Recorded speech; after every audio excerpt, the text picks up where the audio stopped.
നല്ല ഭംഗിയുണ്ട് കാണാൻ. ചേച്ചി മുടി കെട്ടിയാണ് നല്ല രസമുണ്ട് കേട്ടാ.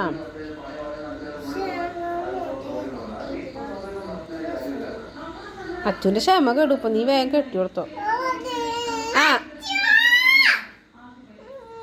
ആ നിക്ക്, ചേച്ചി കെട്ടി വരും.